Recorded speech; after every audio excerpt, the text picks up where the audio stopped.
everybody keeps wanting to use Isaiah 53, but it's so unbelievably ignorant for Christians to even use that, because it totally proves that it's opposite. It couldn't have been Jesus. Right. And it's like, but they don't read the best proof is taking the Isaiah 53 and comparing it with the descriptions of Jesus in the Christian's own New Testament. And yet they will say that the Isaiah 53, that the Jews have hidden that from the Jewish people. The rabbis have hidden it from the Jewish people. No, they wouldn't, because that proves our point even more. Come on, people. This is just so unbelievable.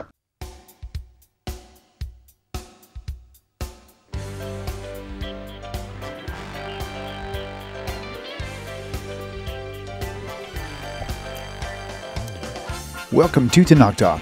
I'm your host, William Hall, broadcasting live out of Kingsland, Texas, USA, with another episode of TNT, the Twisted New Testament, or shall we like to call it Judaism and Christianity, a contrast, with our awesome, sweet Rabbi Stuart, the man, Federow from the Big H, Houston, Texas, who loves his finger dances. Yeah. Finger dance. We got to get those in from time to time. We got to get those in. I'm out of shape for it. That is okay. That is okay. Okay, cool deal. Okay, so okay, so here's what we're going to do. We are going full throttle on a question that came in through an email, and we're just going to go get right into it, because it's the title says it all. Christians are using. They didn't used to use the Talmud and oral law to try to support Jesus, but now that they're finding so many problems in the New Testament, they're having to reach for straw man, for anything they can, and try to apply it to Jesus. And so, kind of like last week, you guys saw the Alef Bet. They like to use the Alef Bet throughout Torah, saying this is Jesus, which is the stupidest thing in the world. There's nothing in there at all that has any. I'm just baffled by the fact they would even try that. That's just retarded. So I'm sorry if you're a Christian watching this, I apologize. No, I'm not saying I was Christian for many years. I felt like I was being fooled for sure after finding out none of that was true. I'll just put it that way. So I'm going to go ahead and read this out right here. By the way, before we get going, so if you don't have Rabbi Stuart's books or the we have something new to talk about before we get going.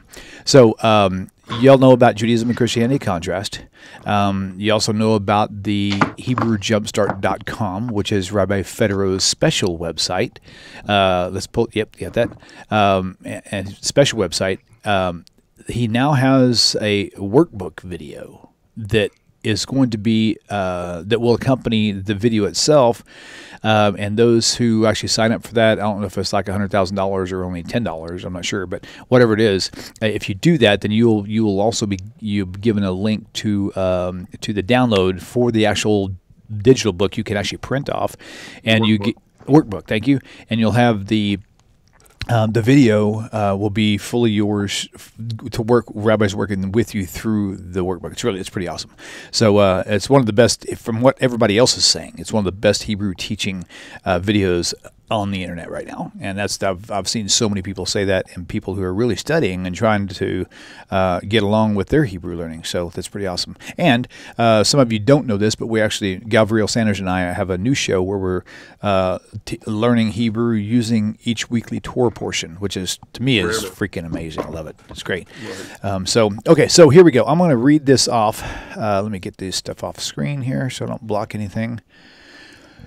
Okay, here we go. So this is part of an email I got right here. So are you familiar? So this was something we couldn't do all of on Rabbi Singer's show because we had to keep room for some callers. So Rabbi took one of these two questions and left the other one for us to use at our free will. So here we go. Are you familiar with Eitan Bar's, did I say that right? Eitan Bar's book, Refuting Rabbinic? Eitan Bar. I know of the book. I haven't bothered reading it. I probably should, but I haven't. Okay, Refuting Rabbinic Objections to Christianity and Messianic Prophecies. It does mention, Rabbi Singer. Let me screw it on down here. After reading this book, I have so many questions about. Now, okay, so let me give you some context.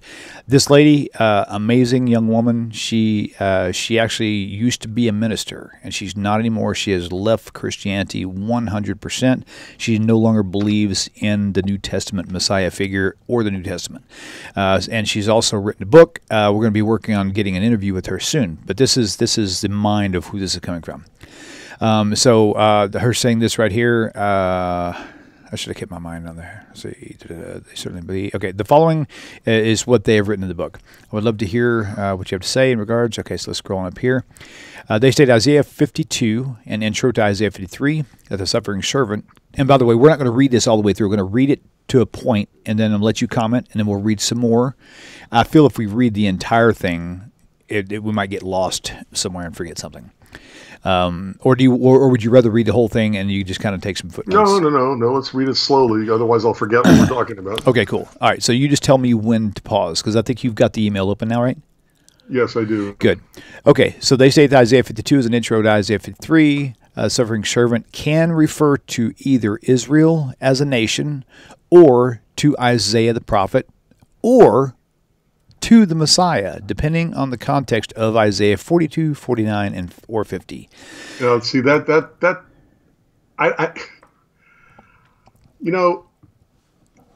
sometimes I wonder if people think about what they say before they say it. And remember, she's not the one who said this. She's making a reference to Eitan Bar's book. Right. Okay? Just taking the sentence as it is, if Isaiah 52 is an introduction to Isaiah 53, why is that dependent on the independent sections of Isaiah 42, 49, or 50? Right. In other words, they're admitting that 52 is an introduction to 53. And by the way, every scholar I've ever read, Christian scholar, I'm not talking about Jewish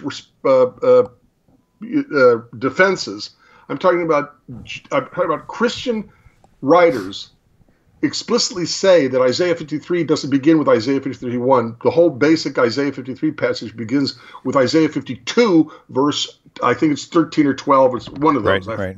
Right. So if it's all part of the same thing,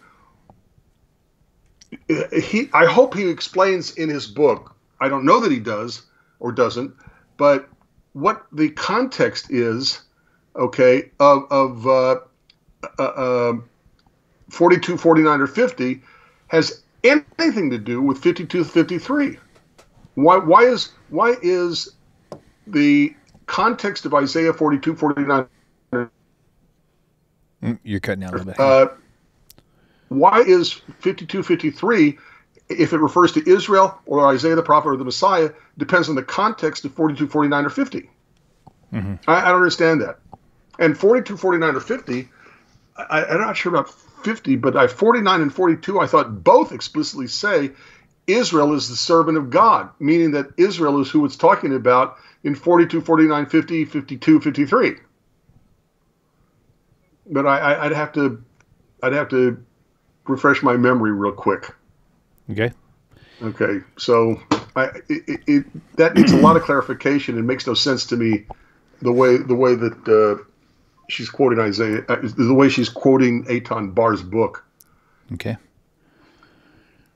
I'm actually messaging her. I forgot to message her and tell her we were doing this right now. I'm going to do that right now. So that's because she may want to tune in. Okay. Okay, so that was that part. Let me go back here now. Oh. I've got to reopen again. I actually closed it out by accident. So here we go. Right there. Put this back on screen again so you can see it. Okay, so here we go. So Rabbi Redding claims that the prophecy of Isaiah is not about the Messiah, but about Israel that gave itself up as an innocent lamb. See, I have a problem with that too, because they still have the whole thing with the lamb as the Passover lamb, and it's like it's a pagan lamb. It's an Egyptian lamb. It wasn't the Lamb of God. What's the point with that? So has Israel taken away the sin of the world? The answer is no. Want to comment on that? I'm not quite sure who Rabbi Redding is. I'm not sure if he's part of the Eitan Bar Messianic, I think the book, I'm getting the impression that he's a co-writer in the book. Okay. Why is it that they can't get outside their own heads? Assuming that Rabbi Redding is talking about everything from a Messianic Christian viewpoint, okay, Redding claims that the prophecy of Isaiah is not about the Messiah, but about Israel that gave itself up as an innocent lamb. And then they turn around and say, has Israel taken away the sin of the world? Whoever said that the Messiah takes away the sin of the world? Right. Whoever said, and carefully listen to what I'm saying, Whoever said that the sacrifice of a lamb as a sin offering takes away your sin? Right, exactly. Never does. Yep. And we could go into it. We've done it in other shows. I don't see why we have to do it here. But I'd like to see one commandment ever in any of the TaNaCh where Jews are commanded to offer a blood sacrifice for the forgiveness of sin. Right. Okay. Right. You got to watch the wording there. If someone does then they will offer XYZ. So the commandment isn't to do the offering. The offering is, if you're going to do an offering, here's what you're going to do it this way. Give it up. Right, exactly. Right. Gotcha. Okay, but the assumption of this part of the email, Rabbi Redding claims that the prophecy of Isaiah is not about the Messiah, but about Israel that gave itself up as an innocent lamb, implies that the purpose of the lamb or the purpose of the Messiah is to take away the sin of the world. Never Right. says that. To the contrary, it says exactly the opposite. Okay. Psalm 49, where no man can be a ransom for another person. Deuteronomy 24:16, every man should be put to death for his own sin. Ezekiel 18:20, the wickedness of the wicked is on the wicked, not on the innocent, not on the righteous. What am I missing? Exodus 31, 32, I can't remember, where Moses says basically to God, he's saying, kill me for the sin of the golden calf that other people did. God said, sorry, it doesn't work that way. The Right. person who sins is the person who gets the punishment. Yeah. So the whole basic premise of Christian theology, the whole basis of Christian interpretation of Isaiah 53, the whole basis of anybody else, be it lamb or human, dying to take away the sins of other people is just simply unbiblical. Okay, now for me, this is the fun part, because you've already chopped this thing up so many times, you could probably do it in your sleep. So here we go. Not necessarily. Here we go. He was pierced because of our transgressions, crushed because of our iniquities, and by his stripes were you healed. He opened not his mouth as a lamb to the slaughter. Just that alone. In fact, if you guys missed it, go back and watch my show with Rabbi Skobac this morning, because this just so happened to be in Mark chapter 15, and where he went into some pretty awesome detail. But Rabbi, you've discussed this numerous times on the channel of the past 9 years. So if you would just kind of go through that part right there, and just from he was pierced, just all real it, quick. Yeah. Yep. Sorry. You're good. Okay. Just quickly,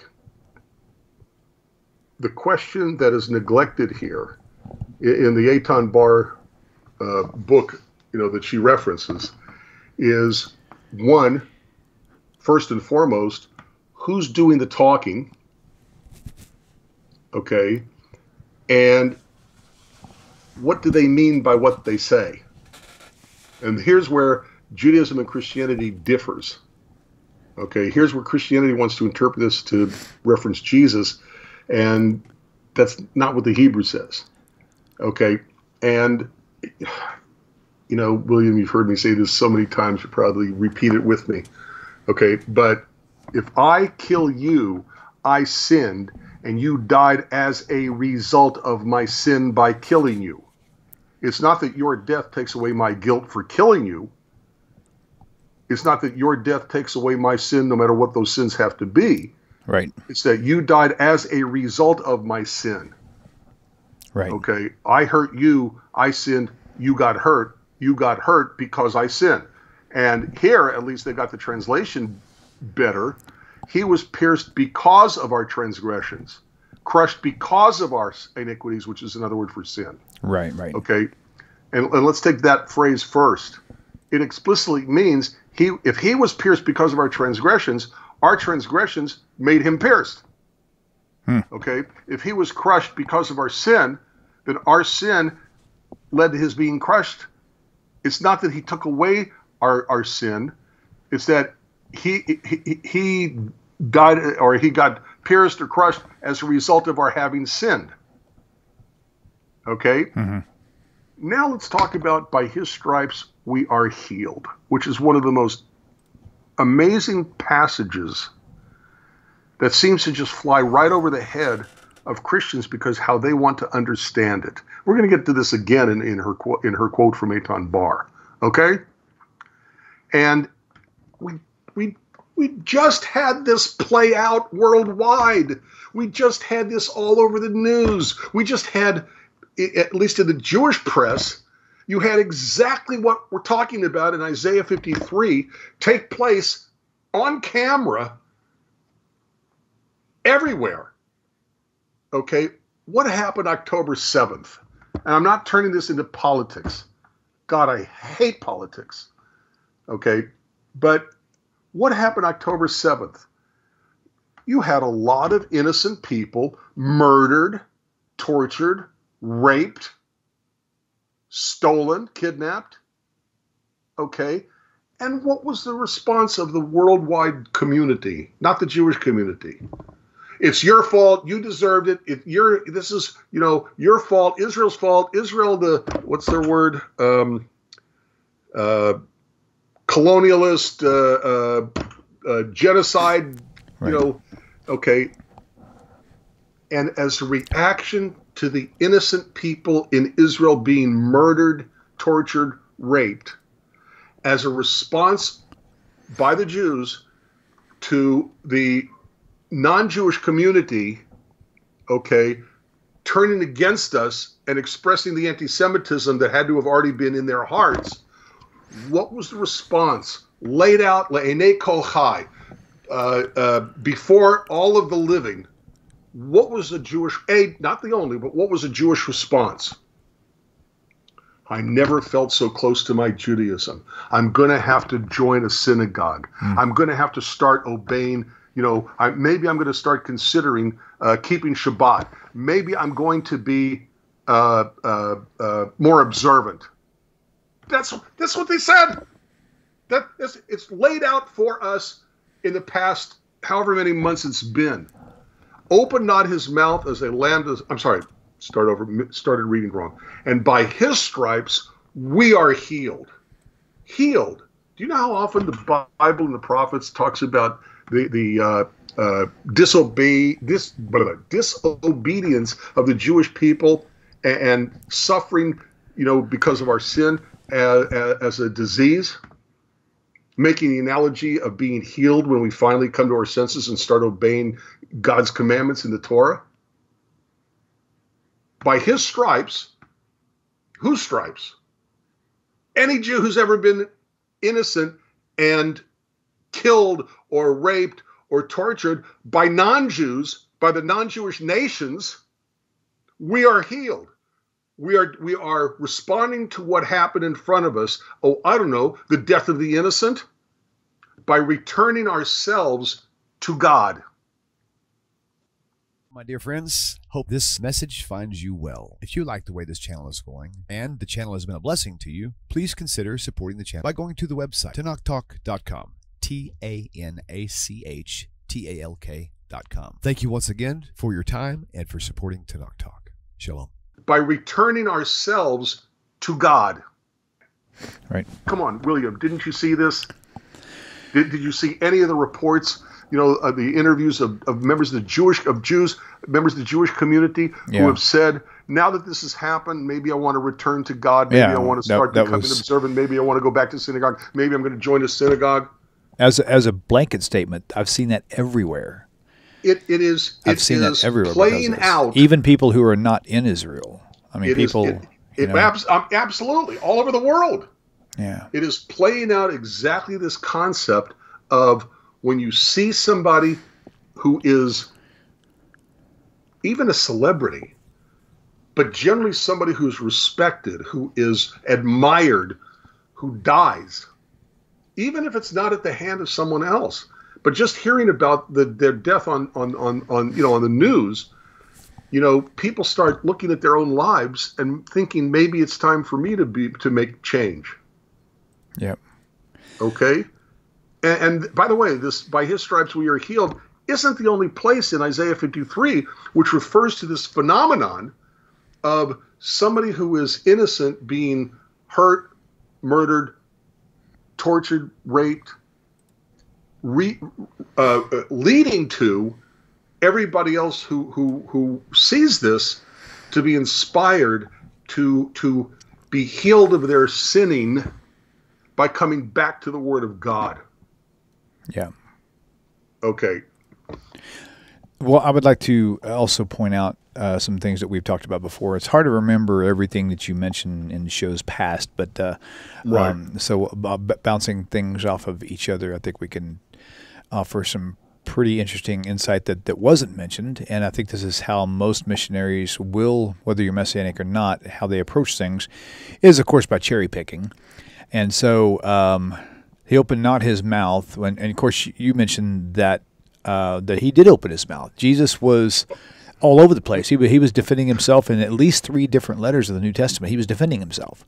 He was defending himself, and people say that Pontius Pilate says, I forgot exactly how he words it, and Jesus' response is, "You said it." And what happened about 1 or 2 chapters before that, where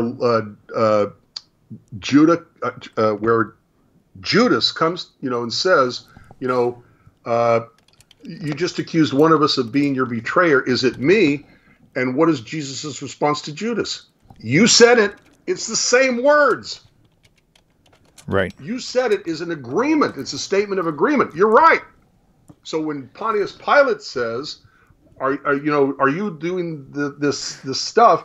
and Jesus, he's defending himself. Right. It's and that's one example. There are others too. So in this book, in her email, of course, she's only commenting on things that she stood out, which means that they probably didn't even comment on these other verses, Right. which I find is very hypocritical, of course. And so moving on further, besides him not opening up his mouth, which he did over and over again, Yes. let's see, the 53, let me go back to here. I find it interesting that it says he was wounded, he was bruised. It doesn't say Yeah. he was killed. Right. Where does it say he died? Right. In fact, further, verse 10. And by the way, how does that lend credibility? Right. It lends credibility by saying neither did the Jewish people die. We're still around. Right. Okay. We may have had bad times, and some would say punishment from God for what we did, but there's forgiveness by God. We are still here, and God promises that as a nation, the Jewish people will always exist. There will always be a remnant. Verse 10. And it does not mean, I'm sorry, what? Verse 10 says, "Yet it pleased the Lord to bruise him, not kill him. He hath put him Right. to grief, not to death. Right. When thou shalt make his soul an offering for sin, he shall see his seed. He shall have children. He shall prolong his days." Jesus died at 33, right? Yeah. And so, and he shall verse see his 11. seed, and he didn't have kids. Right. In verse 11, blows my mind. "By his knowledge shall my righteous servant justify many." That would be a great place to say blood. It doesn't say blood. It says No. knowledge. Right? And you mentioned something, too, about death. It says death. It mentions multiple deaths in the Hebrew. Right, death. Right. That's in Isaiah. That's a 53:9, I think, verse. Oh, yeah. Speaking of that, speaking of 53:9, I mean, I think that's great, too, because it said he made his grave with the wicked. Jesus wasn't buried with the wicked. He was buried in a rich man's tomb. Right, and he didn't die with the wicked. I'm sorry, he didn't die with the rich. He died with the wicked, the thieves on the other 2 crosses. It's exactly the opposite, the Right, flip right. of what Isaiah 53:9 says it should be. Yep. And then here, because he had done no violence, neither was any deceit in his mouth, all you have to do to find out who that's talking about is go to Zephaniah, because Zephaniah tells you exactly who they're talking about. Let me scroll through. I don't know why this thing is so small. I can't get through too many things. Zephaniah, where are you hiding? Why is this thing not opening up? I usually see it better than that. Anyway, Zephaniah 3:13. There it goes. There it goes. Zephaniah 3:13 is very clear. It tells you, like literally word for word, the same phraseology that was there. It says the remnant of Israel. It tells you who it is. The remnant of Israel shall not do iniquity, nor speak lies, neither shall a deceitful tongue be found in their mouth. So for Eitan Bar or anybody else to say this has to be an individual person, then they're throwing out Zephaniah as a prophet. They're all of a sudden not accepting his word as prophecy. I mean, come on, be fair, right? Right. So Okay. just in All right. 1981, on YouTube. He just donated $10. He said, former Christian here, Jesus was killed by Romans, by pagans. How could that stand up against the Old Testament's requirement of sacrifices that were completed by priests? Doesn't make sense to me. Not only that, but what does it say about the blood? The blood is supposed to be on the sides of the altar. Yeah. And I swear to you, I actually read one Christian defense of this where he said, well, Jesus was crucified and buried underneath the cross is where they had dumped the old altars. Wow. What? That's so crazy. How convenient that just Yep. happened. Just crazy. All right. Okay, so back to her thing. Back to the email. Okay, here we go. Okay, so there was that. Okay, open out his mouth. So for by the transgressions of my people he was stricken. I'm guessing it's there somewhere. Tell me about that. Well, again, you have to go to the idea of who's doing the talking. Christians want to see this as Isaiah is speaking, but there is evidence in the first part of Isaiah 53 where it can't be Isaiah. So who's doing the speaking? The text tells you who's doing the speaking. It says, to whom is the arm of the Lord revealed? Okay, well, if Isaiah 52 is supposed to be a, what did she say that Eitan Bar's book called it? That it's an introduction to Isaiah 53? Yeah, it says they state that Isaiah 52 is, it does say is, it says an intro to Isaiah 53. To Isaiah 53. So that the suffering servant can refer to, blah, blah, blah. Yeah, but the point is that Isaiah tells you who's doing the speaking in Isaiah 53, because Isaiah 53 explicitly says, to whom has the arm of the Lord been revealed? Right. And if you go to Isaiah 52:10,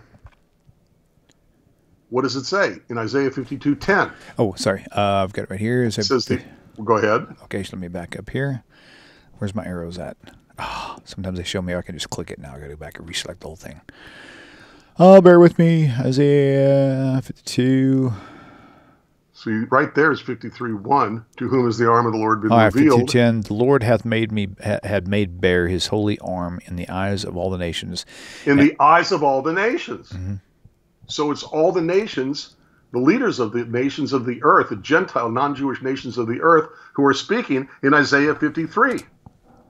Okay. So when she quotes from the Eitan Bar book, okay, for by the transgressions of my people he was stricken, my people there are not the Jews. It's not the people of Israel. Yeah. Because the people who are speaking are the nations, the Gentile nations of the earth, who have done the sinning. And who did they sin against? The people of Israel. So the people of Israel were stricken because of the transgressions of my people, which were the Gentiles.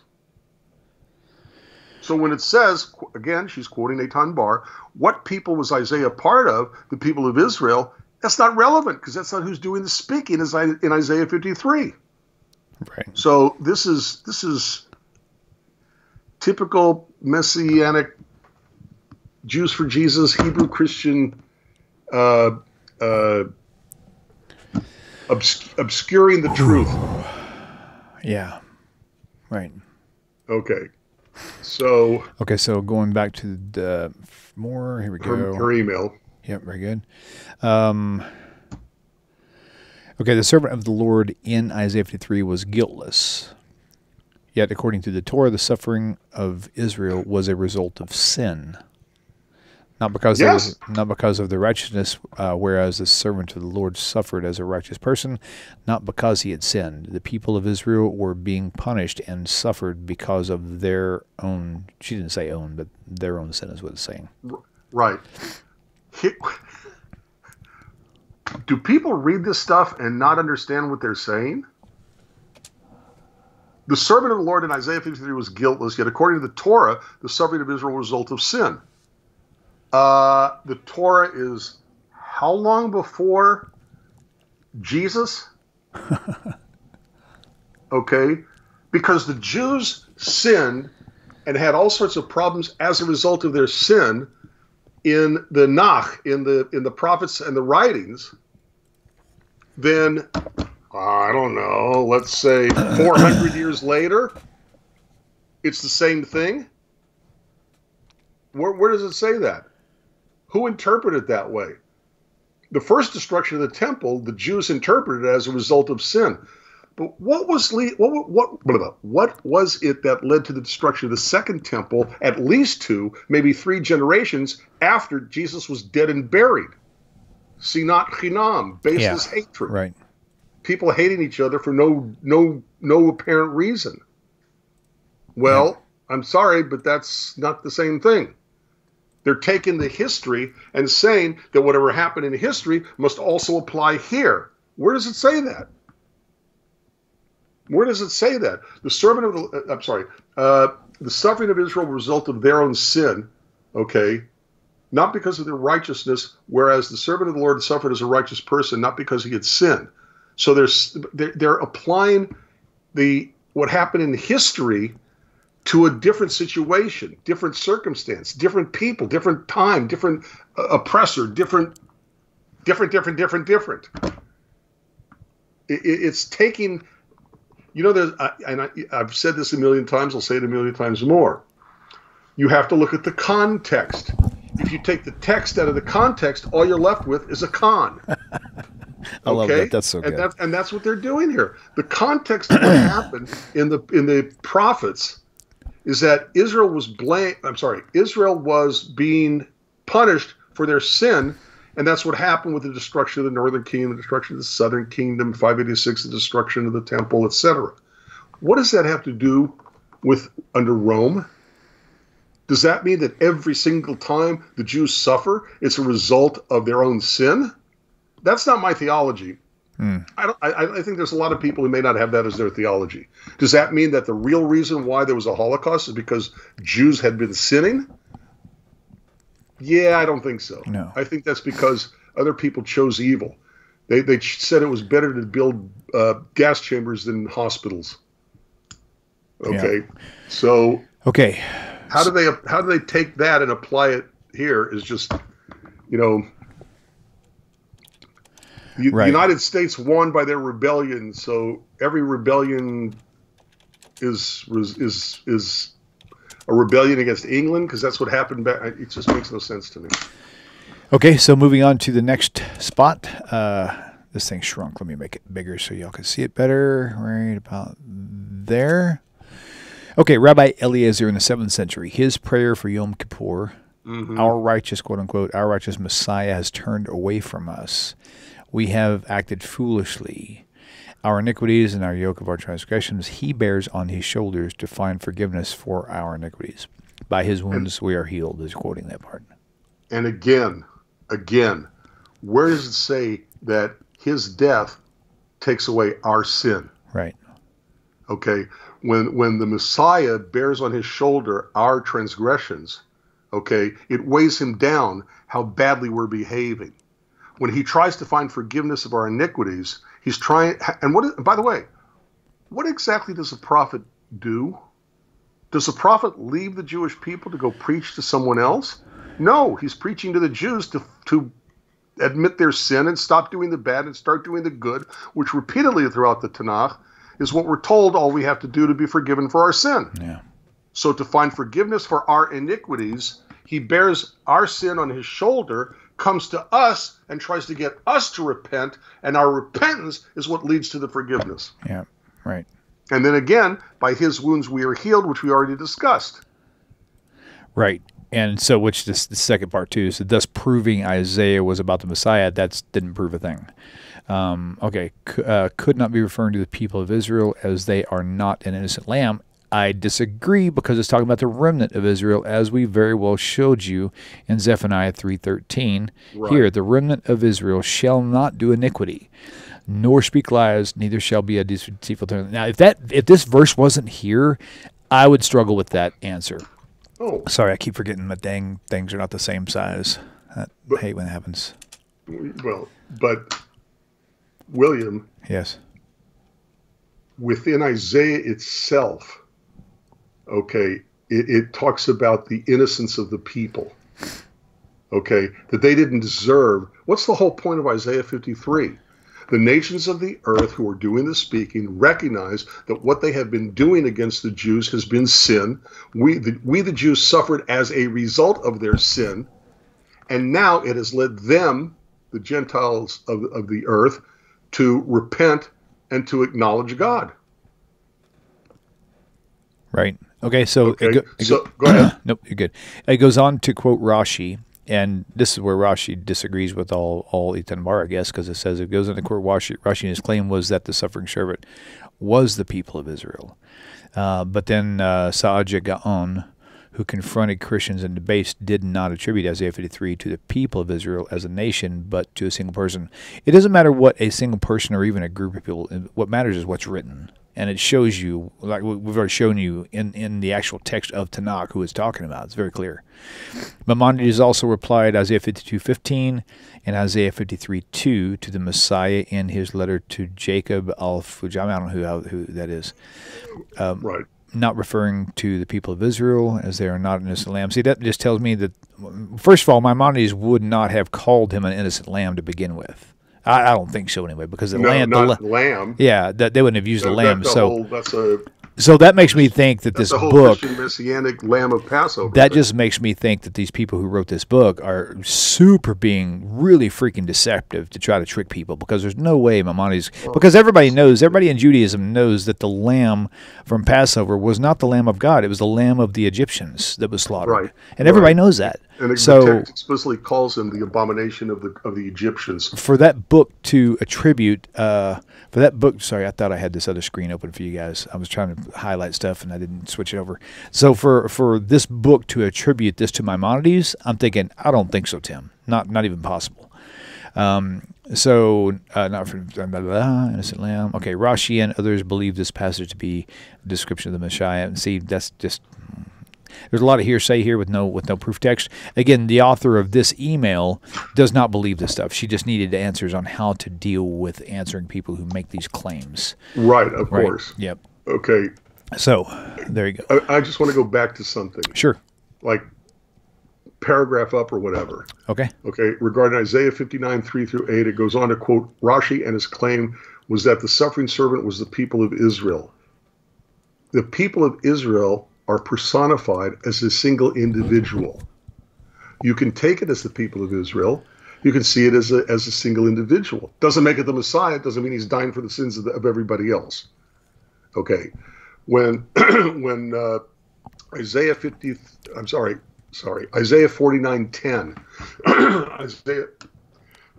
Sorry. Bless you. Isaiah 49:10 is a very important verse. Okay.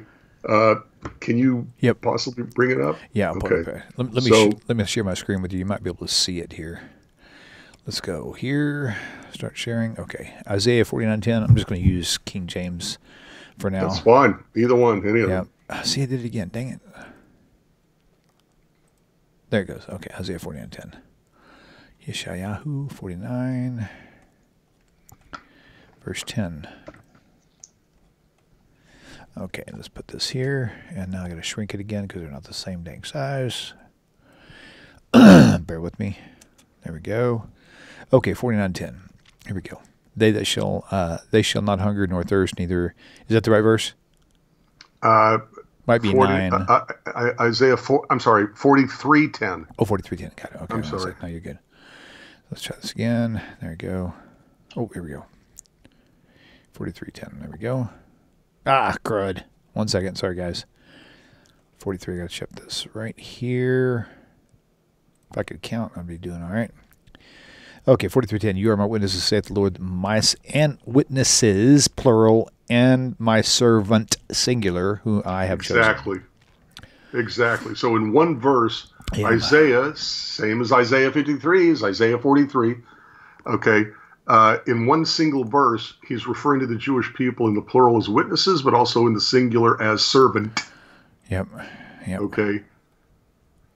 And notice that the word used in the singular is the same word servant as Isaiah 53 passage is called the suffering servant. Huh.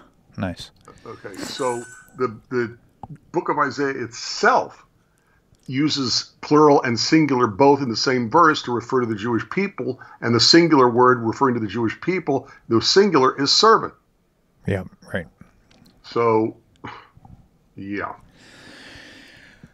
Well, see. Okay, so, and what was the other thing? The other thing was, I'm still sharing my screen. You can read off mine. So if Sajika On, okay, wants to say that it's a single person, that single person still represents the Jewish people and still represents the plural, and doesn't mean that that person dies for the sins of the nation. Right. Did Sajika On believe that that single person that it refers to died for the sins of humanity? Of course not. No, because the whole basic idea of dying for the sins of humanity is unbiblical. It's really it really is either a twisting of their script to try to prove a multitude something else, or their ignorance to not realizing that they're reading something that was written to Jewish people, meaning that they wouldn't say something that is Christological in their writings, but Christians can look at their loose terminology and think it's Christological. And take it out of context, mistranslate, misrepresent. Yeah, the same thing that they do to the biblical verses, they're doing to rabbinic writings. Yeah, true. But does that mean Sajika On was actually a secret Christian? Right. Does that mean that Maimonides, that he also referenced in his book that she quotes, Maimonides was a secret Christian? Does it mean that Jacob Alpha Jumi, I'm still not quite sure who that is. I actually think she misspelled this. Well, it doesn't matter. The point is, was he a secret Christian? Right. No, because was Rashi a secret Christian? No. Was the author of Yalkut Shimoni a secret Christian? No. Every single one that they quote, and everybody in messianic writings, of rabbinic writings that they quote, they want to make it look like their theology, their belief system was parallel or the same as Christianity, but the rabbis they quote knew enough to know that even if it sounds like Christian theology, they still rejected Jesus as that person. They still said Jesus wasn't that Messiah. Jesus wasn't that one who died for your sins. They still rejected Jesus and rejected Christianity. Right. Why is it that they kind of like neglect that? Because they're so heck-bent, they're so hell-bent on trying to make it look like Christian theology is true to Jewish theology by ripping it out of context, mistranslating, misrepresenting, that they kind of gloss over the fact that every rabbi they quote from rabbinic writings weren't Christian. They knew enough to know whatever they were saying didn't apply. Jesus didn't fit. Yep. And again, we going back to the same thing. Also, everybody keeps wanting to use Isaiah 53, but I mean, it's so unbelievably ignorant for Christians to even use that, because it totally proves that it's opposite. It couldn't have been Jesus. Come on, people. This is just so unbelievable. So unbelievable. Okay. Wow. Give me 1 second. I want to look up something. Yeah, do that for sure. So Sunday, we talked about, while you looked it up, Sunday we talked about Rabbi Singer and I, well, not and I, it wasn't I anything, it was him. He discussed the Isaiah 7:14, the word Alma appears 7 times. This was her quote for the book, from the book. Says it appeared 7 times in the Old Testament. The meaning is always meaning unmarried, young, virgin girl, whatever. Alma, unmarried girl, Psalm 68:2, all this other stuff, Song of Solomon's. Then it goes on to say Isaiah 7:14, and they're trying to prove, using all that context, that Alma, the Hebrew word, means virgin.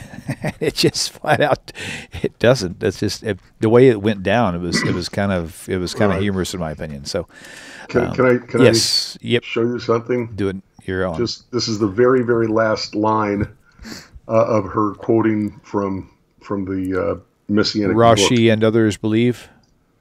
Well, Rashi and others believe this passage to be a description of the Messiah. Yalkut Shimoni applies Isaiah 52:13 to the Messiah.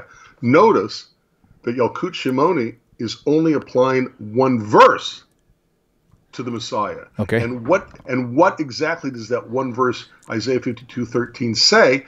Behold, my servant shall deal prudently, he shall be exalted and extolled and be very high. Oh, that's so Why- funny. why- Wow. Why does that have anything to do with the That dying has saving nothing. man God? That has nothing to do with that. What in the world? I'm glad you caught that. And any concept Wow. of the Messiah in Judaism is that the Messiah becomes the continuation of the Davidic dynasty. Wow. He becomes king, exalted and extolled and very high. Why is that all of a sudden something that proves somehow a attitude towards explicitly Jesus? Right. It just boggles my mind. They quote things and they do they even read what they themselves say? Yeah, right. That's crazy. Unbelievable. All right, I think we covered most of what she was Yeah, saying. I think so too. And with I hope if she watches this, I hope it was helpful. oh my gosh, it absolutely will be for sure.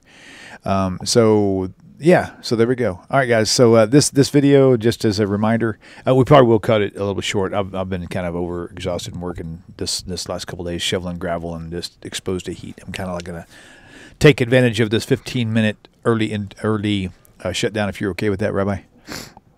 Yeah, it's up to Okay. you. Yeah. Okay, cool. And then we'll see you guys same time, same place next week. As usual, today's date is February 26th, Yep. 2024. So if you're hearing this a year from now, ignore it. But yeah, so all of these shows will go private, not private. It'll go to members only right after because I've got to edit these things to get rid of some dead air and also to add some information that's very important. And usually that takes like less than a week, but I'm actually behind schedule right now with Rabbi Federow's, especially. I'm like 5 shows behind schedule.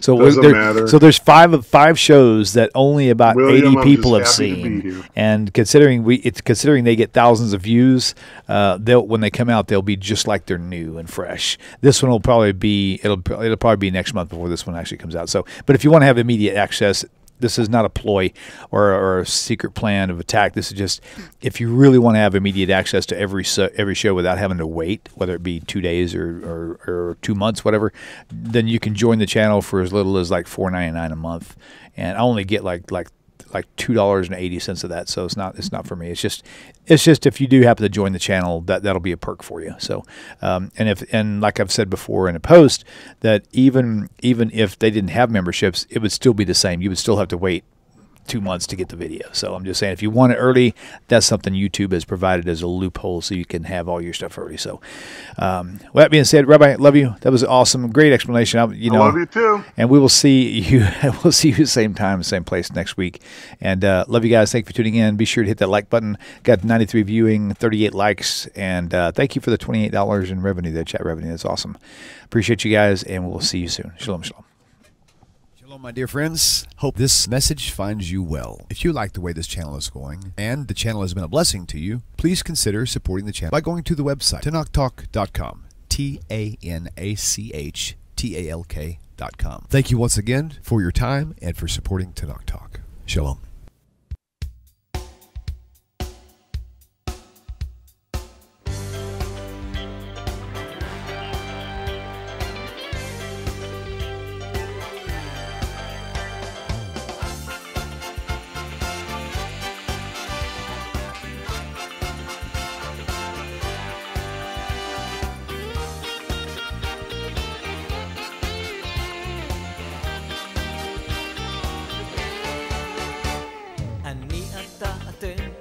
תמיד כולם ביחד, חשוב מכל חשוב והכרחי להיות ביחד. איפוק זו העוצמה, ויתור זו הגדולה, השאיפה והכמיהה.